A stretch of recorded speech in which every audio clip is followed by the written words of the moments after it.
So good morning, everyone, and welcome to the crossCert final webinar. The crossCert project has been working for 3.5 years on energy performance of building certificates and the future of EPCs. And this is our title today as well for the final webinar. I'm very happy to have you with us. My name is Eva Schuba. I'm working for Climate Alliance. Today, you're going to hear the main results of the project summarized. These results are also published recently on the website in the form of a publication, and more details about that will come later. This webinar, as you see in our opening slide, is being recorded and then published on the project communication channels. So if you miss anything or you want to revisit any results or see more details, do not hesitate to visit our website. And now I'm going to tell you a bit about the agenda before we deep dive in the results of the projects. On the next slide, you can see that we're going to have a series of presentations. They're not very long, so don't worry about it. And at the end, we're going to have a question and answer sessions. This means that if you have any questions that pop up during the presentations, you can use the chat to put those questions in writing. I'm going to follow the chat, and we're going to revisit these questions after the presentations finished. You don't have to hold yourself back. All the experts are here today. They can answer you in details. So please use the chat for any questions arising.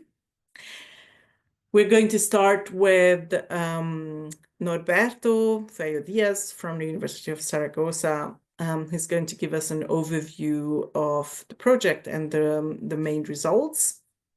We continue with Professor Jenkins from Heriot-Watt University on the technical differences of EPCs across Europe, followed by Milka But from Regia in Croatia, talking about the success stories of EPCs. And then we will hear from Domen Bancic from Slovenia, the University of Ljubljana, about what makes EPCs more people-centered.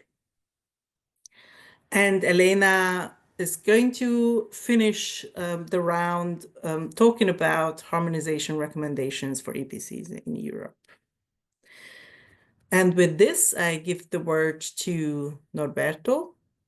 The floor is yours. Thank you, Eva, and thank you, every one of you, for being here with us today. If I can have the first slide, please.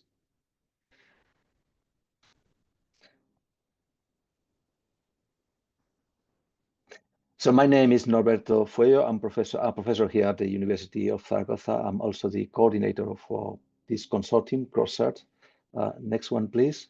The crossCert is a coordination and support action, which is funded by the European Union. The overall goal is to increase the accuracy, the usability, and the harmonization of EPCs in Europe. So that's the long-term goal.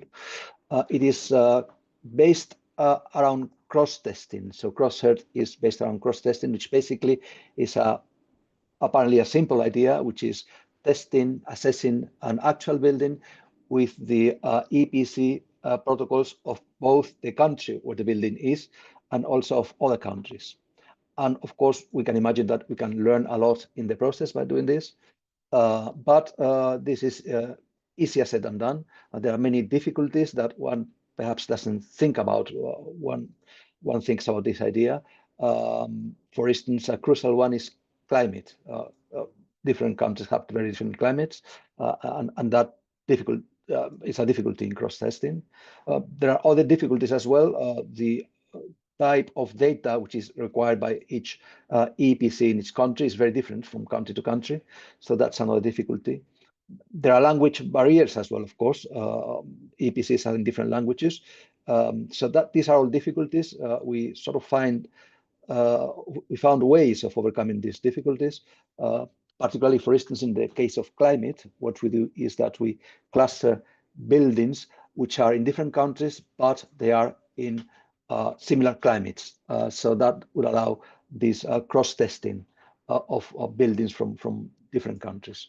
So that is, in essence, what we did. You have more details in the documentation that Eva has mentioned. Next one. So next one, please. So when we think about EPCs, perhaps don't always think about the multiple roles that these EPCs have, and all these roles require attention within crossCert. So first of all, of course, when you go to buy a home for yourself, you perhaps want to know how much you'll have to spend in running that house, energy bills, for instance. That's one role for the EPC to give you that knowledge. And for that, of course, you want the information to be as accurate as possible. But then you are living in that building, in that house, and then you perhaps want to use the EPC to get a better living, let's say. For instance, you want recommendations for energy efficiency. You want recommendations that will help you improve the building so that you spend less on your energy bill. You might also want to improve your indoor comfort, things like air quality or smartness or home automation, for instance. Of course, authorities, national and supranational authorities would like to use EPCs for policy making. And for that, you need, of course, data which is sort of homogeneous. And fourth, you'll see these days that EPCs are being used very frequently as the sort of linchpin that brings together actions and actors. And here you see new class of tools emerging, things like building renovation passports or building logbooks, one-stop shops. All these things tend to be built around the EPC as well. So these are different aspects of EPCs that we have to think about in crossCert. That is what we did. In the next one, please. We are not going to be talking about work packages and so on in this final presentation to you, but these are the sort of research streams that we addressed in crossCert. So first of all, in the green color, we of course look into technical guidelines for EPCs. There we are concerned with the performance gap, which is what we call the difference between what you say in the EPC that the energy consumption should be and what it is in reality.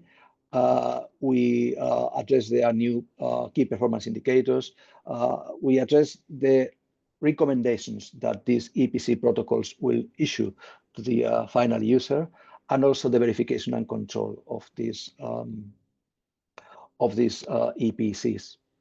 Of course, in blue, you want these EPCs to be understandable by the final user. And we have a stream of work addressing these issues of the end user experience, training the EPC assessors, and the promotion of EPCs. I mentioned this new role of EPCs as the linchpin of a series of services that are connected to the energy consumption of buildings. That's the orange, or rather, yes, orange stream there, adding value to EPCs. We talk about EPC databases, which allow for compatibility and for policy recommendations, the interaction with the financial sectors, etc. And finally, we want perhaps these EPCs to be more harmonized across Europe. And there you have a series of things that we have done in crossCert to address these harmonization issues, including looking at the sources of disparity among EPCs in Europe and issuing some harmonization recommendations. So in the next one, you'll see some typical results that you get in crossCert, some quantitative results, because all of these 4 streams that I mentioned are based on cross-testing to a large extent. So are based on this methodology that I outlined to you. So we cross-test and then we compare protocols in different countries.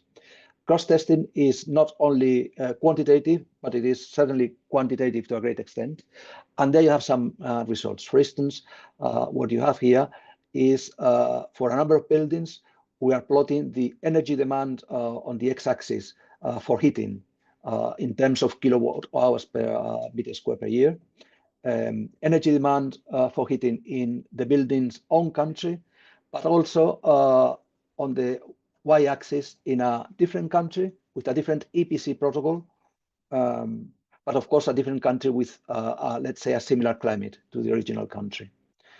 You don't always get perfect agreement, of course. That would be probably a sign of cheating to some extent. You get, in fact, some outliers. For instance, there to the right-hand side, you have 2 very clear outliers. But the agreement is not bad at all, considering the differences between EPC protocols in different countries. So we think this is not bad at all as a result.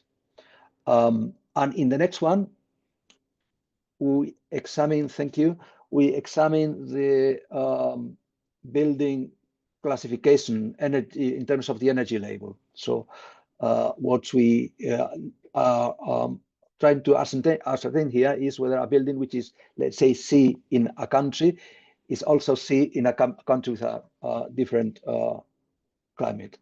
And what you have here is in each of these squares, you have the number of times that one building has been classified with the same letter, the same energy class in 2 different countries with 2 different EPC protocols. So numbers along the diagonal would mean a perfect match. So a building which was C category in one country was also C category in another one, for instance, and numbers which are sort of neighboring the diagonal are sort of near misses, which are not bad at all either. So here you see that the buildings are with some outliers again, which we have explanations for. They are sort of lying around the diagonal, which means that after all, these protocols, these EPC protocols are not really performing that differently in different countries, as long, of course, as the country climates are similar. I ought to say as well to warn you that there are many caveats here in drawing this diagram and doing this exercise. These are in our public results for the project, but I'm not going through them right now because that would mean spending too much time here, I think. But it is not as easy as it looks, but still the picture we think is encouraging from this standpoint of energy classification. So the next one, we also went through the salient discrepancies in these EPC methods, and some of them we think are rather surprising and rather easy to remedy. There you have these discrepancies, just some of them in 3 categories: definitions, scope, and methods. So something surprising is that when you talk about energy per unit area for heating, for instance, that area of which you are taking the unit is not defined in the same way in different countries. So the reference area is different, something which you think is easy to remedy, but that is a source of discrepancy, of course. And when it comes to the scope or the boundaries, if you wish, of the EPC, there you have also some salient differences across different countries in Europe. For instance, on whether and how user behavior is accounted for. For instance, on whether cooling demand is included. In some countries it isn't. Or energy for pumping, for instance. Is that part of the EPC or is it outside the EPC? All the scope of the EPC, therefore, does change a lot among countries, and that is something that we think can be easily remedied. And also the methods, basically, in which you use to do your EPC. For instance, zoning or the treatment of thermal bridges, whether the orientation of walls is accounted for or it isn't, or how to estimate ventilation rates.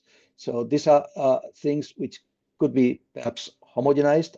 They are not now, and they lead to differences in EPCs across Europe. And my final slide is the next one, is a pointer to further sources of information. This was a quick summary, of course. First of all, you have a public final report, which is available from the website, as Eva mentioned. This data that you use for testing our buildings with different EPCs in different countries, it is actually also available. The building data is available as public data in this Zenodo platform, which is a EU promoted data repository. So you can go into Zenodo and pull out the data and do your testing if you want with the data from our buildings. And then you have a couple of websites, the project website and this knowledge exchange center that we set up as a part of the project.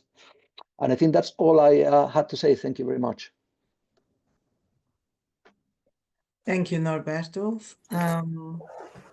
There was one question in the chat, but David replied immediately. So I noted nevertheless the question, and if you want to discuss it later, we will come back to it at the end of the presentations. Mentioning Professor Jenkins, his time to shine. He's going to talk about evaluating technical differences in EPCs across Europe and why that matters. David, the floor is yours. Thanks, Eva. Morning, everyone. I'm Dave Jenkins from Heriot-Watt University in Edinburgh in the UK. So we were looking at the technical assessment of EPCs and trying to note the differences. And if we go to the next slide.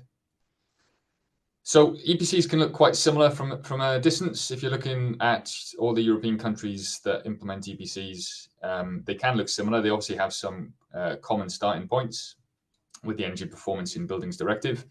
But to understand those differences, you need to actually drill down into the detail a little bit. So we were looking at calculation methodologies, the assessment frameworks overall, the EPC documents themselves, and the output metrics that are used within EPC documents across Europe. The assessors that are actually running those assessments, which is a really important part of this whole picture. And then looking at the end users receiving those assessments and what kind of audiences are those EPCs trying to speak to in the different European countries.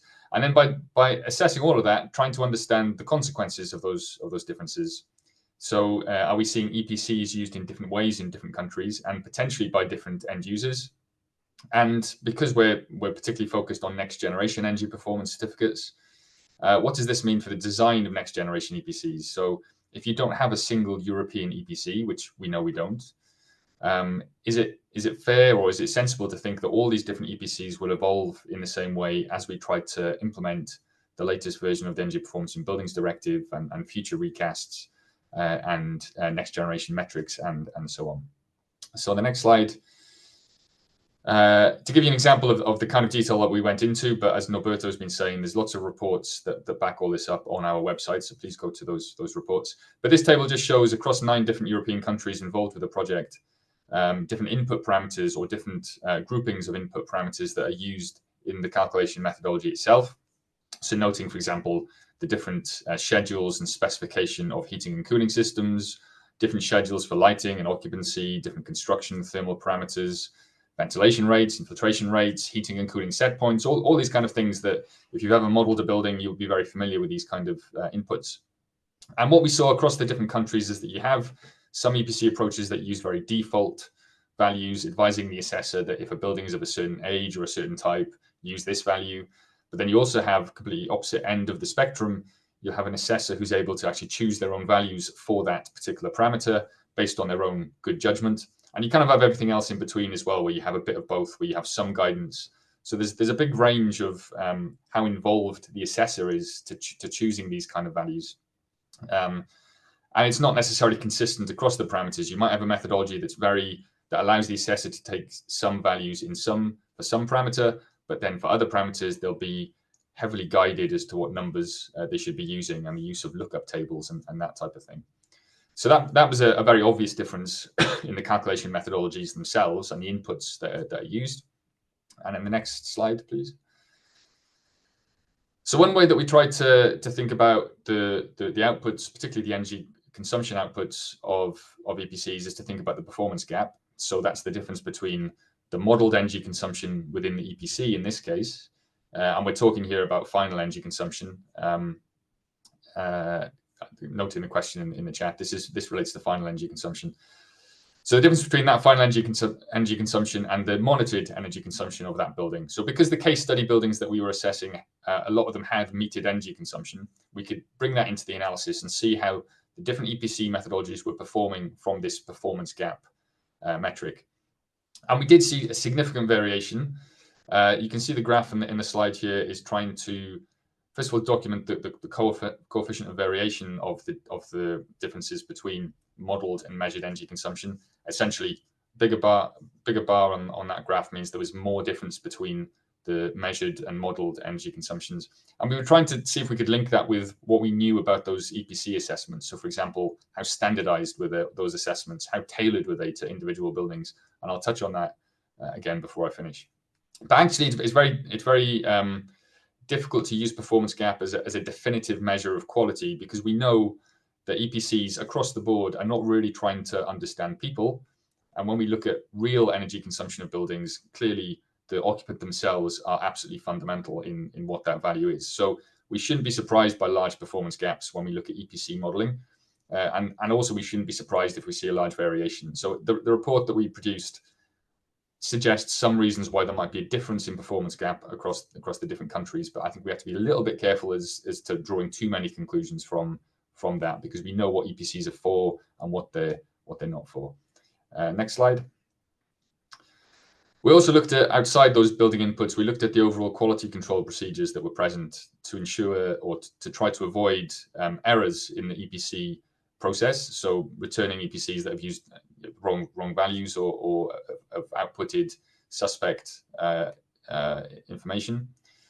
And we noticed that across these European countries that we were studying, there was differences in the software validation rules. You might have some software that has a kind of automatic check in place to stop incorrect values being inputted. That changed across countries. The use of databases for checking the outputs. So if you're uploading as an assessor, if you're uploading the EPC to a national database, some databases have some form of checking in place. If a value is clearly incorrect, a red flag will be raised. Other countries don't have that. But also the organizations that were responsible for checking in each country, that was also different. Some were very much a government department that was doing that. There was some involvement of third-party organizations in other countries. And moving to the next slide. So I think what the picture that we were seeing was that standardization does exist. It is required by the Energy Performance in Buildings Directive, of course, but actually there's flexibility underneath that standardization. So if you take the quality control procedures as an example, we try to map out the different approaches to quality control and try to link that to the type of EPC within the individual countries. So you can imagine a standardized framework, which is what you can see on this slide. A standardized framework that all countries are following, but actually within that standardized framework, there's lots of different paths you can follow. That's true for the quality control procedures, but it's actually true for the EPC assessment itself, the calculation methodologies. You have all these different paths that you can follow, that you're allowed to follow by the EPBD. But that does mean that you have, when you get down to the detail, you do have significant differences in the way EPCs are calculated, the way they're quality controlled, and the way they're implemented across our different partner countries.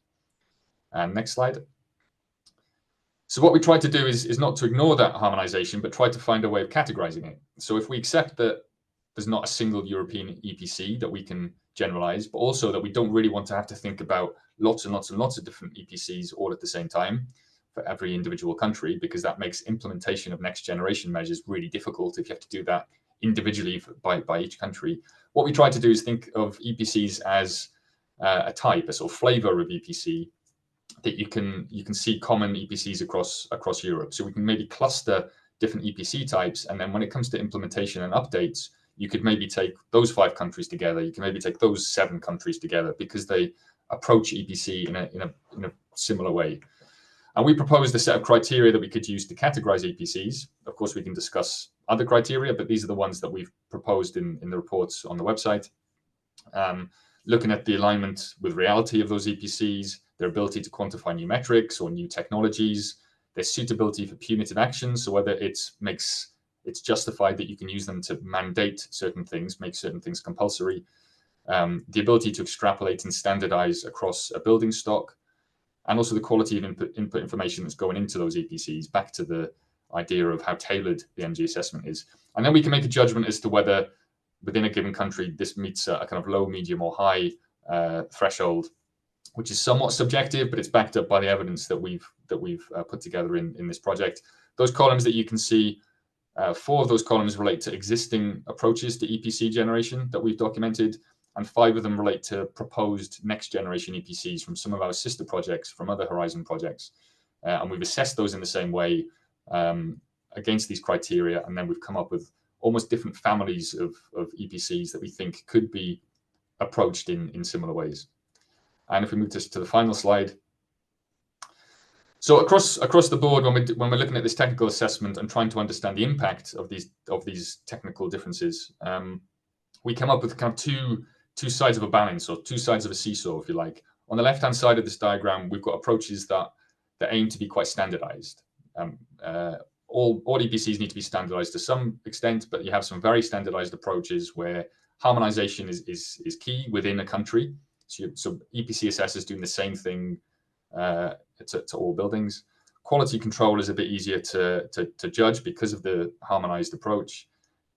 More suitable for reaching non-expert users because you tend to have a simpler approach to the calculation and simpler outputs being generated. Arguably more aligned with easier to prove that you're aligned with the Energy Performance Buildings Directive because of that increased standardization, and potentially easier to show alignment with other countries as well. And as a result of all that, simpler training regimes, which means you can potentially get a larger kind of workforce of energy assessors out to assess those buildings on those simpler methodologies. But then the other side of that seesaw is taking an approach which is more customized. So trying to be more tailored to individual properties, potentially providing value to expert users because you have more flexibility in the type of assessment you're doing, and so you can speak to a more technical end user. More flexibility to optimize use of new modeling and new data, which is more difficult to do in a more controlled, standardized approach. And with reference to next generation EPCs, accommodating new metrics is more possible if you have more options within the calculation procedure, if you have more flexibility in the calculation procedure, and more depth in the calculation as well. It allows for a more country-specific focus, arguably, because you can tailor that calculation approach not just to individual buildings, but to the building stock and concerns you might have across that specific country. But the flip side of all that is that you need a higher technical competence of assessors, and we see that in existing EPCs that we've studied, that EPCs that are more tailored and more customized and require more information also require the energy assessors themselves to have a higher technical threshold in terms of their education background, and sometimes the training courses that are there as well. So I think that final slide sort of summarizes the two different types of EPCs that we've come across, both of which exist and conform to the Energy Performance in Buildings Directive, but they're resulting in really quite different approaches to EPCs. And I shall finish up there. Thank you, David. I guess training and the right amount of workforce is of key importance here.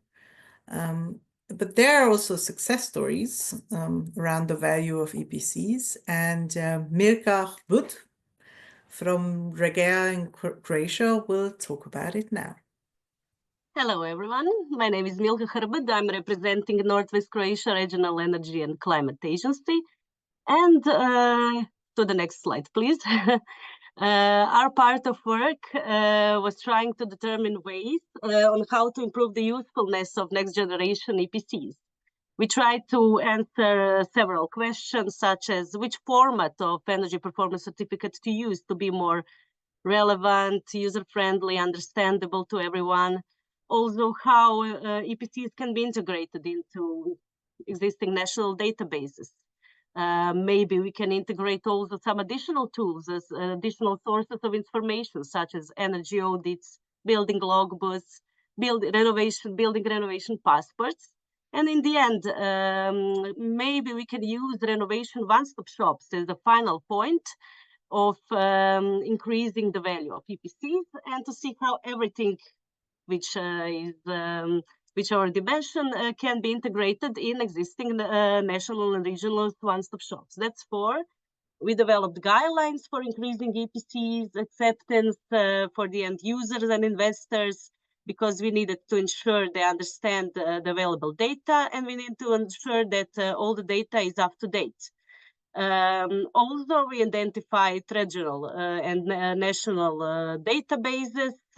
We also identified the existing one-stop shops and determined the best link between EPCs and additional tools like energy audits. So for the next slide, please, to maybe start with the format. Regarding the format of EPC, the recommendation is that it needs to be digital.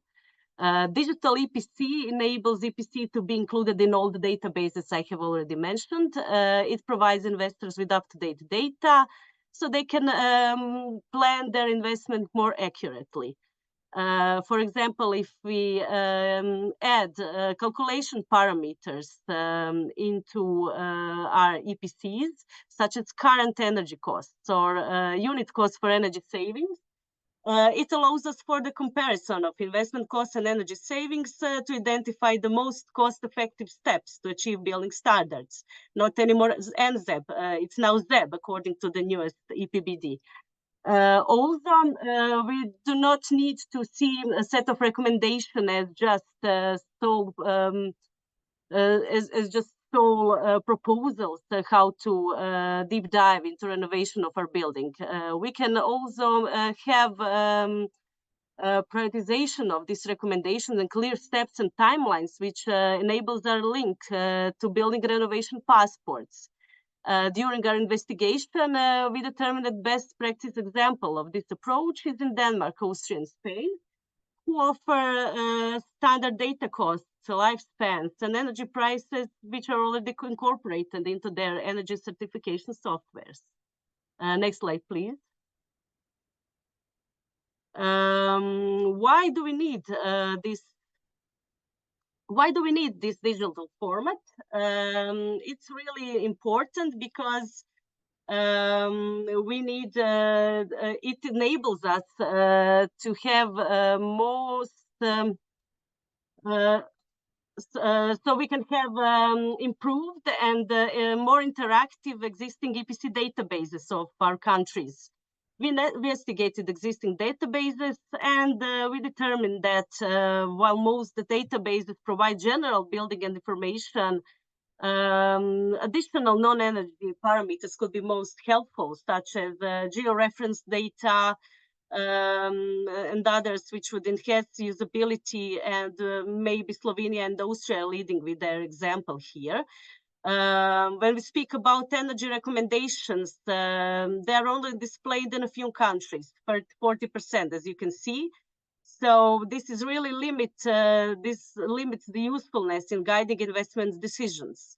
When we speak about digitalization and interactivity of existing databases, we can maybe say that the digitalization levels are high, but we have occurred some problems such as data protection laws and restricted access, which limit full data availability in sub-countries, in 60% of them. Next slide, please. We even investigated those barriers during different stakeholders groups. So we determined that the main obstacles in approaching the existing databases are the lack of essential information, understanding of this information, and many difficulties in interacting with data sets. The main challenges, the group, stakeholder group, which face the most challenges, are seen to be homeowners and citizens, as well as EPCs. So next slide, please. What we propose to maybe resolve these issues is increasing availability of information, such as comprehensive energy indicators to be included, full disclosure of EPC elements,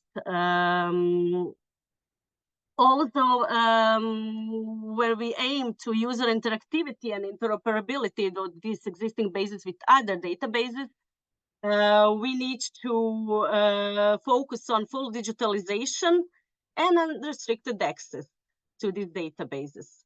So all users should have, let's say, transparent view so they can make the most of available data. Next slide, please.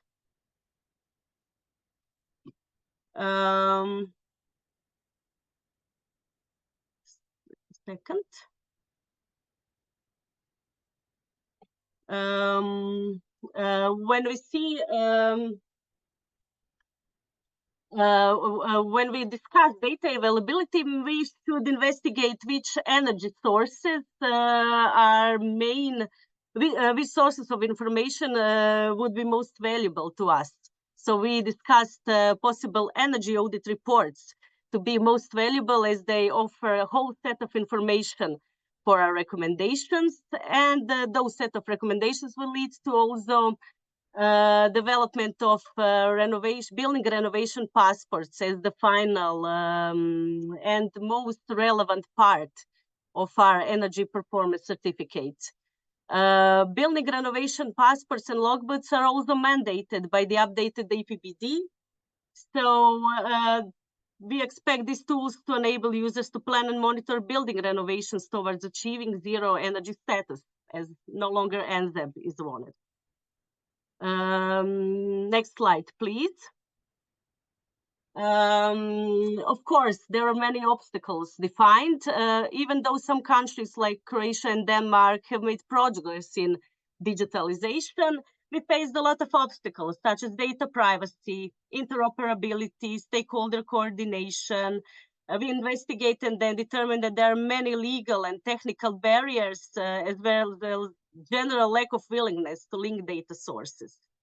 So there are many problems to resolve, and we also recommend that EPCs needs to be linked to additional databases, such as funding databases or land registers, to have the complete view of the information, and which enables us connection with other databases, of course. Next slide, please. When we want to have this full availability of data, again, we recommend full digitalization of not only EPC, but EPC databases. And of course, highlighting is always on data, up-to-date data, which really in process we need to focus with on advanced technologies like machine learning. So because we need to assure the data is not only static, they need to be dynamic, they need to be updated at any time to enhance their accuracy and reliability. And of course, we need to also focus on secure data sharing frameworks, as this is shown as the main obstacle here. Next slide, please. What we need to focus and which is our most important, which database has the most important role in our increasing the value of EPCs, and has also bigger role in approved updated EPBD.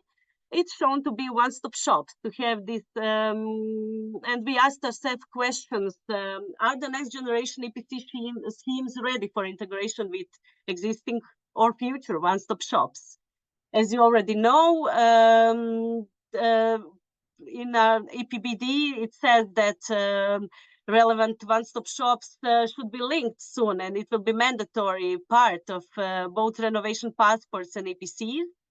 And all building owners which will have their building rated below Class C will be directed to these one-stop shops. This is the way we see one-stop shops as the main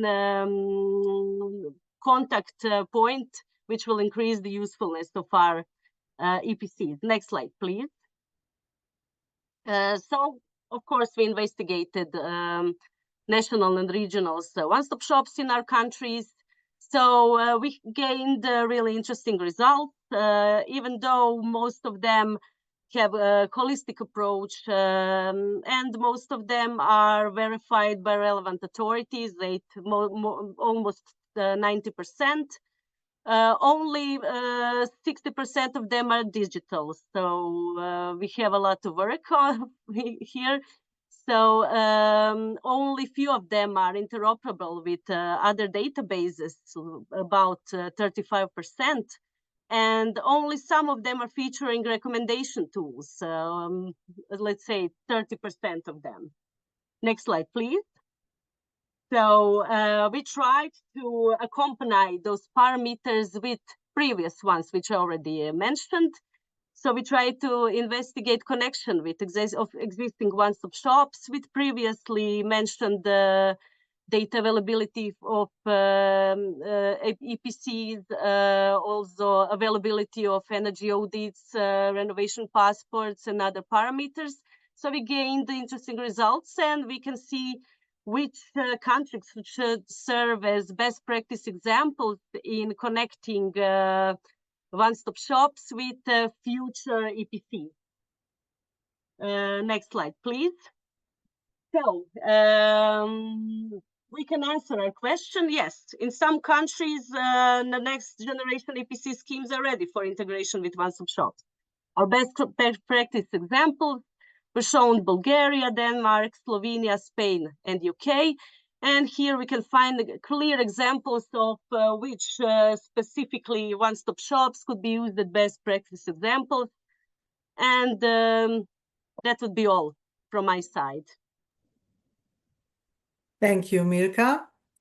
In the meantime, I just note that there's a good discussion going on in the chat. So if you have questions that are popping up in your mind, take a look at the chat. Maybe your question has been answered already, but we will come back to that at the end of all the presentations.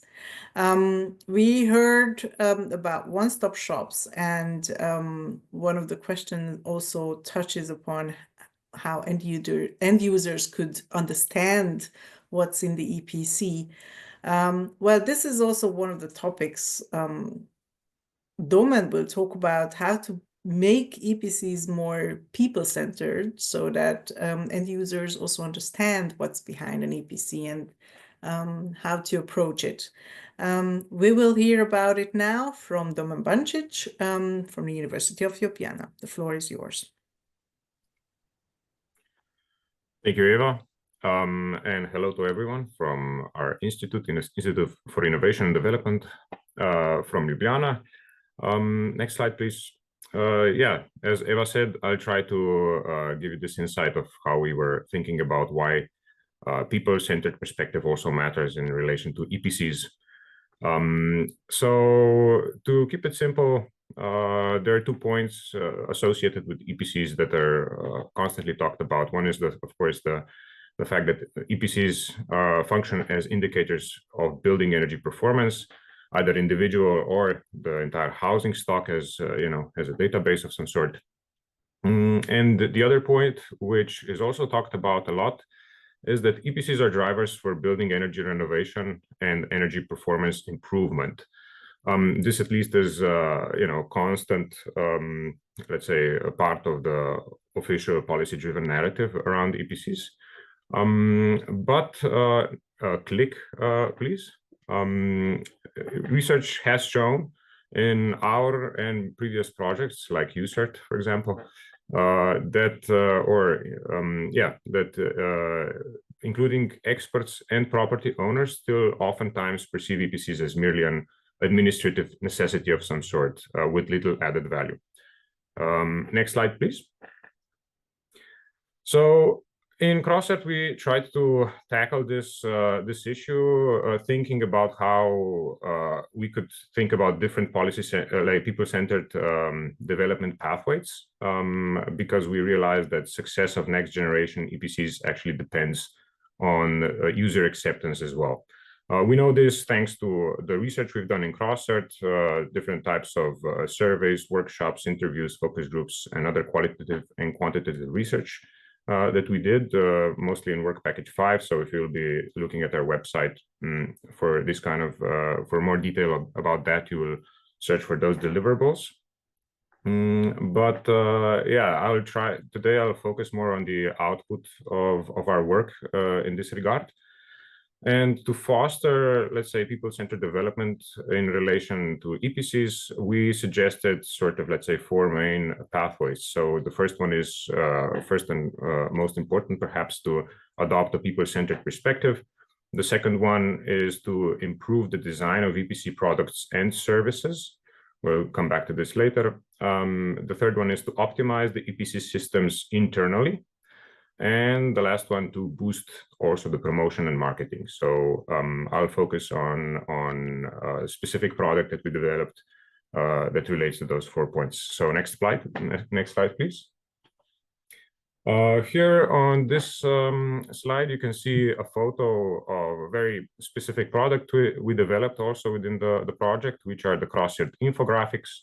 I have them here, for example, as a physical product. It's, as you can see on the photos, a booklet, we call it, that contains 4 different infographics that we'll look now in the next slides. And the point of these infographics is to present complex ideas in an accessible ways. They're easy to understand for anyone, even without very in-depth knowledge in more technical aspects of EPCs or even buildings and construction and so on. But they're still meaningful for experts who do have this knowledge. They facilitate learning about EPC systems in general, facilitate critical assessment of existing EPC systems, and help identify possibilities for improvements. And they complement methodological and technological aspects of the next generation of EPCs. At least this is this was the idea behind their development. Next slide, please. So I'll just present some of these infographics a bit more in detail, so that everyone who are listening today have a bit more idea what they can find within them and how they function. So this is, let's say, the first infographic that we developed is the crossCert EPC journey. I'll go through the elements in this infographic so that you have an idea how they're supposed to function. And later on, I'll do a bit of a conclusion. So next slide. These infographics, an important part of them is, of course, the bottom part, or let's say the explanation part. So here we see in this infographic, we have the explanation to the far left, why this infographic matters, a bit of a short introduction, then a presentation of what we mean by an EPC system, an outline of different profiles, which are, of course, generalizations of different profiles that make up, we could talk about the EPC system or the EPC world. So EPC service support network, which are all the different experts and institutions in the backstage of whatever is happening in the EPC world. The expert users, which are people with knowledge of how to use and make sense of EPCs. EPC assessors, who are the main people sort of transitioning back and forth from the backstage of this EPC world to the front stage and actually working with people. Importantly, also people without a lot of knowledge about the EPCs or energy performance of buildings, which we could also generalize as the general users, which is the last of the profiles. In this legend, you also find the involvement levels. Later on, we'll come back to this, and let's say a legend of what different symbols within the infographic also mean. Next slide. All the infographics, or let's say,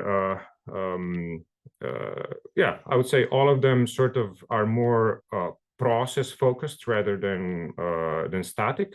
So for crossCert EPC journey, the most important, let's say, process that we're talking about or focused on is, of course, the assessment process. so the service of building assessment. So roughly we divided it into 3 parts. So before the assessment, during the service, the EPC assessment, and after the assessment. So again, thinking about the service as an important component when we're talking about EPC systems. Next slide. And then if we dive into details within the infographics, we have each individual step that we're looking at. So we tried to provide a bit of a graphic that indicates what we're talking about, and then of course some text to characterize it. Let's say here, raising awareness is the first step. It's the fundamental first step of EPC journey to equip people with basic knowledge. They need to understand. They need to understand how EPCs can have a meaningful impact in their everyday lives and professional lives. And after this, we also pointed out 2 things. One is the key challenge. We tried to identify one of the challenges we found, let's say, an important one to focus on in this moment. Let's say a lack of strategies and resources targeting awareness raising, so specifically associated with this specific step within the journey. And then also try to provide, let's say, a key question, let's say policymakers or policy developers on the national level can use to think about how they can make improvements on each of the individual steps within the journey. So in this case, how to demonstrate that EPCs are more than just an administrative necessity or requirement, but actually a meaningful part of the contemporary European societies. So this is a useful question to think around when we're searching for improvements in the system. And below this, we then also have, as a correlation with the different profiles that we've outlined earlier, how much engagement there is from each of the individual profiles. So we see that EPC service support network here is the most engaged because they have to be working hard on raising awareness for the general public. Expert users, EPC assessors are also very important in this case because they're they should be the one of the people who present EPCs to their clients or to the world, general world. And of course, the general users are the least engaged because they're receiving the information. So this is the logic of how we try to indicate different involvement levels of different profiles. Next slide. I won't read, of course, now all of these steps, but we'll just slowly walk through them to get you an idea. So the second step in the EPC journey would be to engage with the people. Next slide. Then the service starts. We see also color coding works here. So we've people who want to do the assessment first have to arrange the assessment. Next slide. Then the EPC assessors come to the site and gather the data and information. Next slide. Also mind how the involvement levels at the bottom also change in relation to who are the different profiles that are most engaged. The next step in the assessment is of course the process of data and information. Next slide. Then the issuer or the assessor comes back and delivers the EPC. Next slide. And then of course is the after the EPC assessment steps. So we have to use the EPCs. Next slide. And eventually we have to repeat the entire process. Next slide. So this is how this EPC journey looks like, and this is how we imagined the tool to be used.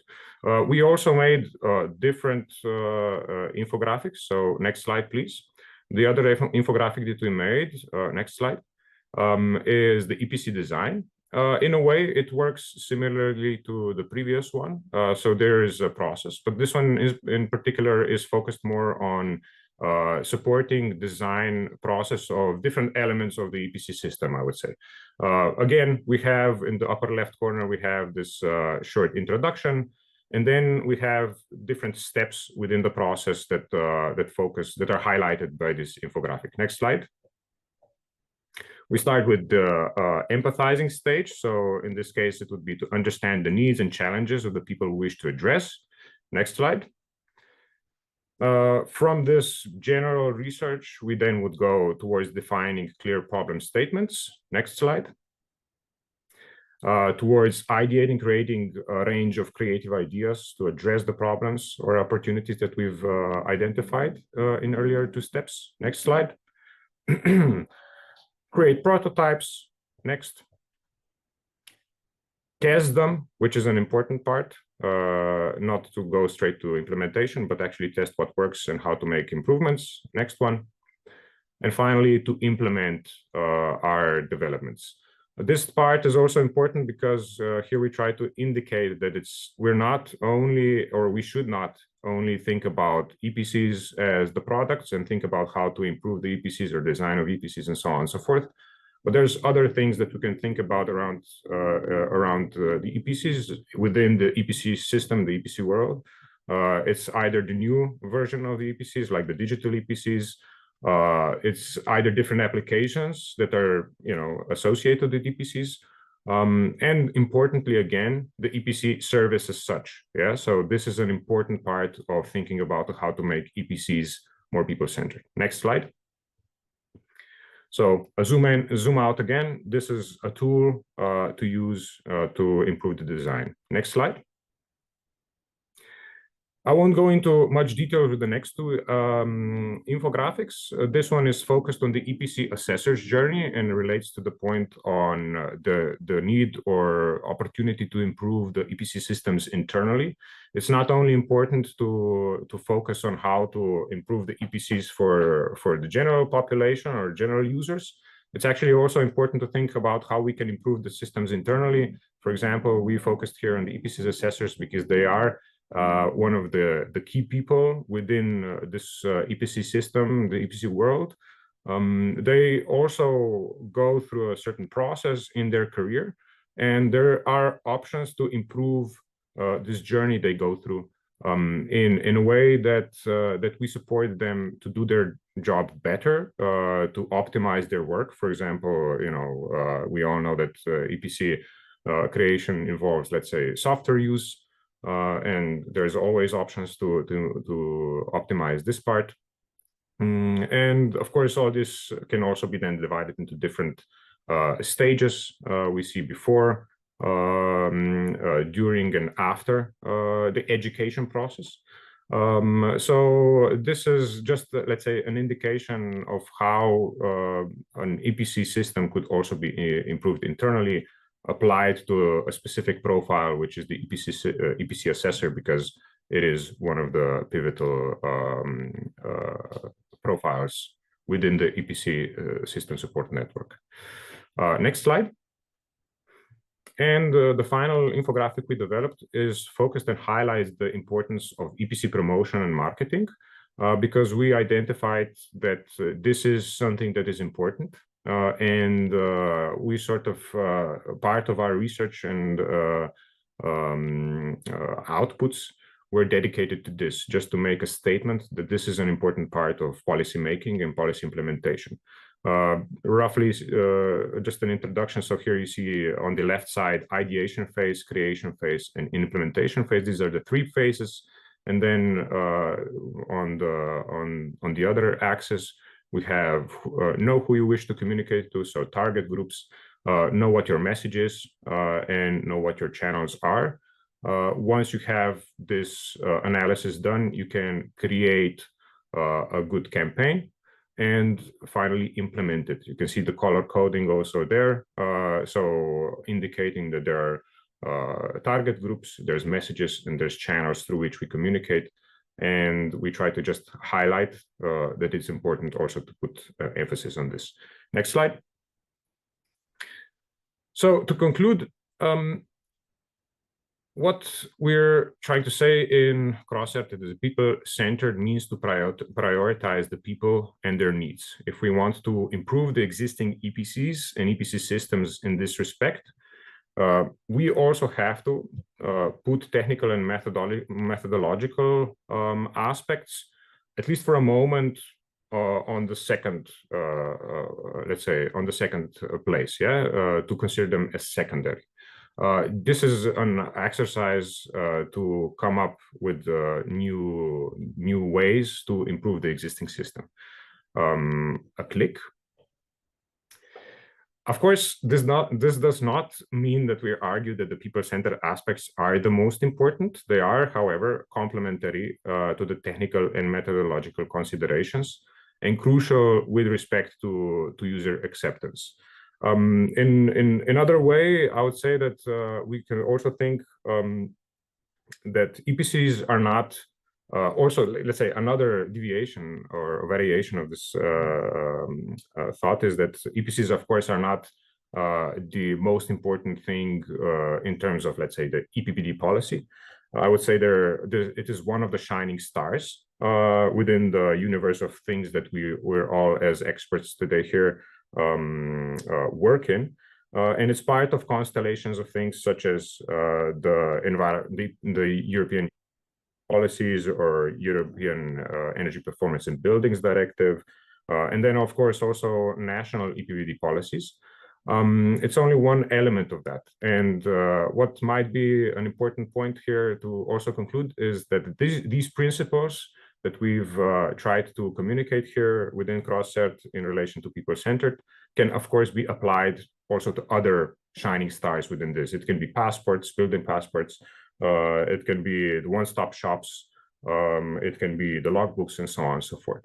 But it's certainly important to also highlight the people-centered aspects, especially if we want to have better user acceptance. So final click. If you really want to make EPCs more people-centered, I invite you all to go to our website and use our tools. We actually have them translated in quite a lot of languages, most of our languages of the partners within the project. So I invite you to go there and use those infographics. This is it. Thank you for your attention. Thank you, Domen. Actually, the translated infographics will be uploaded next week, but the English ones are all there right now. You can also find the link in the chat if you want to download them as we speak.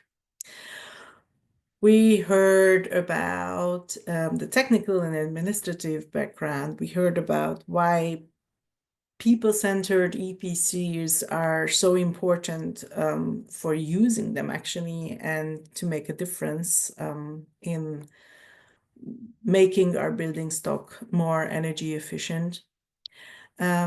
Zooming out to a policy perspective, Elena Taxeri is going to talk about harmonizing EPCs in Europe and how it could work. Thank you, Eva. Good morning to everybody. Elena Taxeri from CRES, Center for Renewable Energy Sources and Saving in Greece. You may be bothered by some background noise because here at CRES today, I think we started implementing crossCert's guidelines. So sorry for that. Anyway, I will summarize what my colleagues have already said. As you heard already, the crossCert's project journey to investigate the convergence of European certificates started by the capitalization of the previous European experience from previous projects, continued with a lot of cross-testing among countries, culminated in harmonization guidelines, which was one of the main objectives. The crossCert project involved extensive, as you heard, cross-testing of various European countries' methodologies of EPCs to explore discrepancies, similar procedures, and learn from best practices.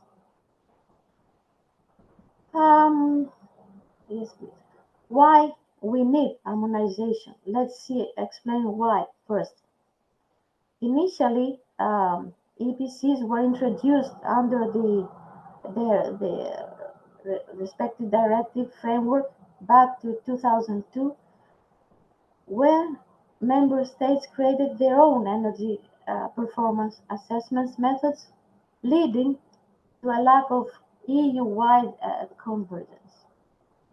As EPCs are fundamental instruments within the European Union strategy to achieve ambitious goals, the harmonization of those certificates plays a vital role in this effort, as it can provide a standardized measure of building energy performance, which is crucial for benchmarking and compare building standards across countries, make new EPC tools easier to use, and create a common EPC rating everyone in Europe can understand.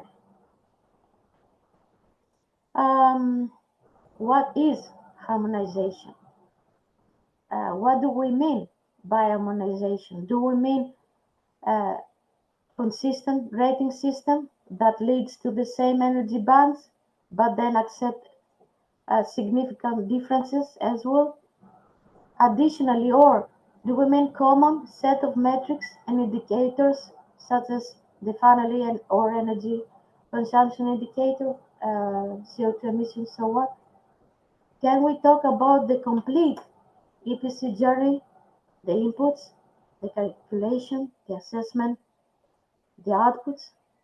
What do we mean by harmonization? But if all together achieved, then that means that we can test any building at any country, ending up with the same assessment. However, how achievable is this goal? We acknowledge that harmonization may be challenging, as you heard, due to specific issues in individual countries, such as different climate, technologies, building stock, assessors, policies, even energy and building cultural aspects. In that way, in some cases, harmonization might even hinder the achievement of local or national targets.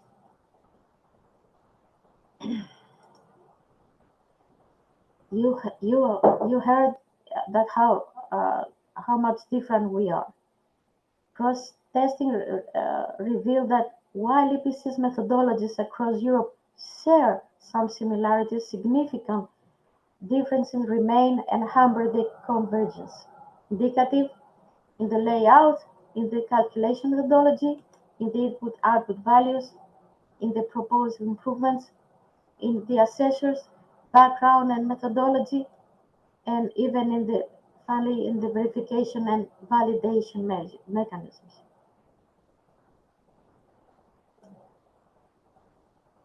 Eventually, after 3 years of testing and experimenting, crossCert project proposes key recommendations toward harmonization that could improve consistency and transparency across EU. crossCert suggests creating a standard EU-wide regulation for energy performance assessments, building on best practices, while allowing for regional adjustments. Recommendations also include the setting of standard list of input and mandatory list of standard input and output parameters across EU, and the introduction of a unified system for verifying and validating EPCs in all member countries. To address the gap between predicted and actual energy use, strategies should be developed. Furthermore, a central EU database for EPCs with standardized data structure and common protocols for data exchange like GBXML should be established.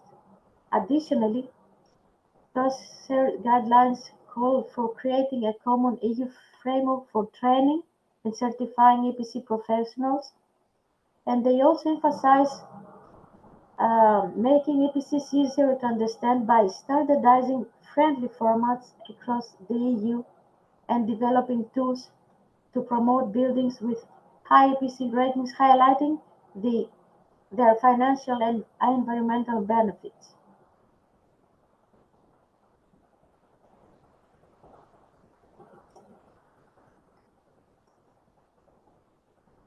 Next generation EPCs cannot be adopted uniformly across countries due to the existing differences. There isn't a single universal method for updating EPCs, but as said previously, the goal is to avoid that each country making individual updates in different ways. Our project achieved to compare EPCs and find some similarities by grouping countries. So instead of forcing uniformity, a clustering approach categorizing EPCs based on similarities like climate, building types, methodology. For example, a clustering approach could be either in similar climates or building. First step could be the European hospitals. Could be a practical way to manage these differences. Harmonization of EPCs should be balanced with flexible country-specific approaches to avoid limited effectiveness even in the national situations. And of course, achieving this balance requires collaboration across policymakers, industry stakeholders, and researchers. Thank you very much. We can continue the discussion. Thank you, Elena. And with this, we arrived to the end of the presentations. In the chat, I see a detailed discussion already from the beginning on. And as far as I can see, actually all questions have been answered by our experts. But if you still have any questions to our researchers and our experts, you can ask them now. There was a discussion about whether what energy has been measured. Actually, there was a discussion about the differences, the performance gap. But as far as I could see, all questions have been answered, which is wonderful. And thank you very much that you've been engaged during the event.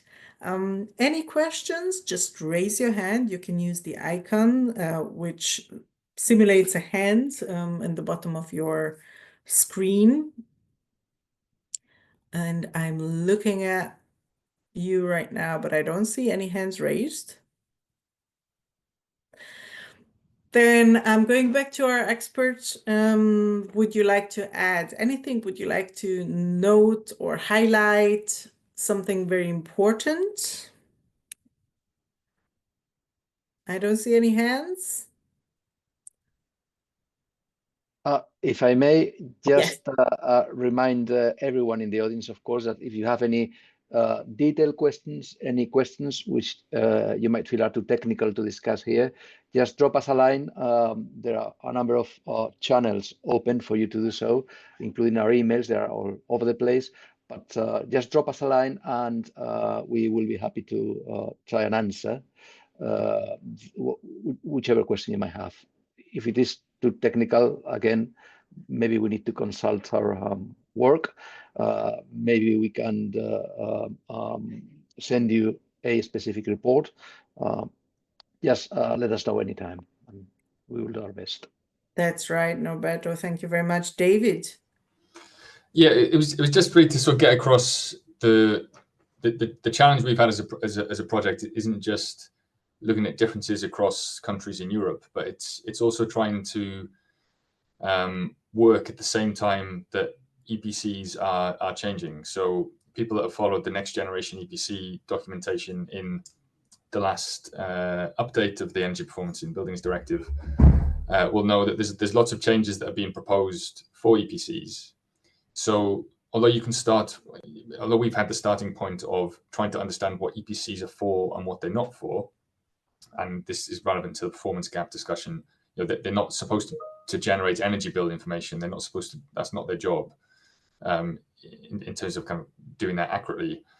But actually the role of EPCs are changing, because the metrics and the outputs that they're producing will be changing over the coming years. So we're trying to kind of do that at the same time. We're not just considering how EPCs compare across countries right now. We're trying to consider how EPCs are going to evolve and how their use could potentially evolve. So there's the technical component, which we've covered in terms of generating new metrics and how that might work. But there's also that end user perspective as well. The end user audiences may change. They may require different information from EPCs. They may trust some of that information. They may not trust some of that information. So just to get across the idea, this is a moving picture. EPCs right now are very much a moving picture. And so when we're putting these recommendations in place, we need to think about future EPCs, not just what EPCs currently are. Yes, thank you very much, David, for reminding us on that. And with this, we come to the end of a long journey of the crossCert project. We just wanted to remind you that we do have a publication that came out as of yesterday, and which is a summary of our results. You can see a QR code on the screen right now that leads you to the download, but I also put it on the chat. If you click on it, you get to our summary of results. If you're more interested in detailed parts of our work and research results, you can find all public deliverables online where you have detailed information, and hopefully your questions will be answered. And with this, we are at the end of our final webinar. It has been a pleasure for 3.5 years. Thank you very much for sticking with us, for engaging with us, for giving your inputs at the stakeholder events, for reading the research results. And we hope that this work was of benefit of all stakeholders, and that EPCs evolve much more in the future, and we see something that supports a more energy efficient Europe. Thank you very much, and bye-bye.